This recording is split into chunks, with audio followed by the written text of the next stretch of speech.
הנחיתי אתמול את צה"ל לתפוס את אזור החיץ.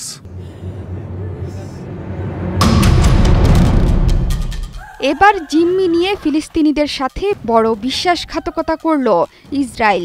৬ জিম্মির বিনিময়ে ইসরায়েলি কারাগারগুলোতে থাকা যে ৬২০ ফিলিস্তিনি বন্দীর ছাড়া পাওয়ার কথা ছিল তাদের মুক্তি দিতে দেরি হবে বলে জানিয়ে দিয়েছে তেল আবিব।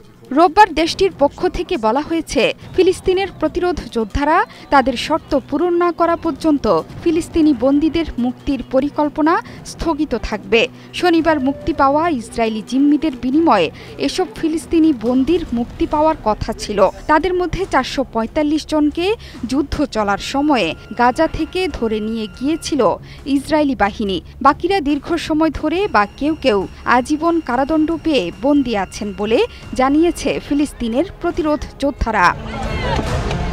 দেশ জুড়ে তোলপাড় ওয়ালটন ফ্রিজ কিনে আপনিও হয়ে যেতে পারেন মিলেনিয়ার।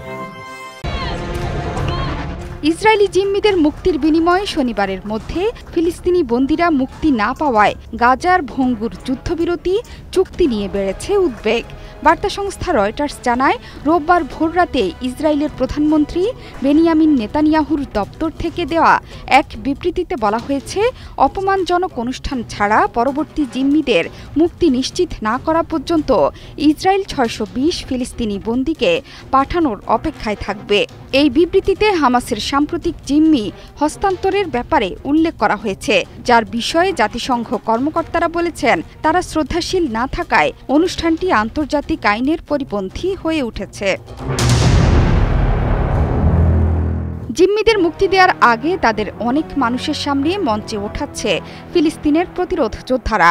রেড ক্রসের কাছে হস্তান্তরের আগে কখনো কখনো তাদের দিয়ে বক্তব্য দেওয়াচ্ছে। নিহত জিম্মিদের কফিনগুলো ভিড়ের মধ্য দিয়ে বহন করে নিয়ে গেছে। এসব নিয়েই আপত্তি তুলেছে ইসরায়েল। ইসরায়েলি ঘোষণায় আরও অভিযোগ করা হয়েছে যে ১ মাস ধরে চলা যুদ্ধবিরতি বারবার ভঙ্গ করেছে ফিলিস্তিনের প্রতিরোধ যোদ্ধারা। যুদ্ধবিরতি চুক্তি অনুযায়ী হামাস শনিবার ৬ ইসরায়েলি জিম্মিকে মুক্তি দেওয়ার পর এমন অভিযোগ তুলেছে ইসরায়েল। ১৯ জানুয়ারি থেকে গাজায় শুরু হওয়া যুদ্ধবিরতির প্রথম পর্বে যে ৩৩ জন জিম্মিকে হামাসের মুক্তি দেওয়ার কথা ছিল, এই ৬ জনকে ফেরত দেওয়ার মাধ্যমে তা সম্পূর্ণ হয়। এই ৬ জন প্রথম পর্বে মুক্তি পাওয়া সবশেষ জীবিত জিম্মি ছিল। আরও ৪ জন ইসরায়েলি জিম্মির মৃতদেহ আগামী সপ্তাহে ফেরত দেওয়ার কথা রয়েছে ফিলিস্তিনি প্রতিরোধ যোদ্ধাদের। জোহরা চৌধুরী সেতু, ৭১।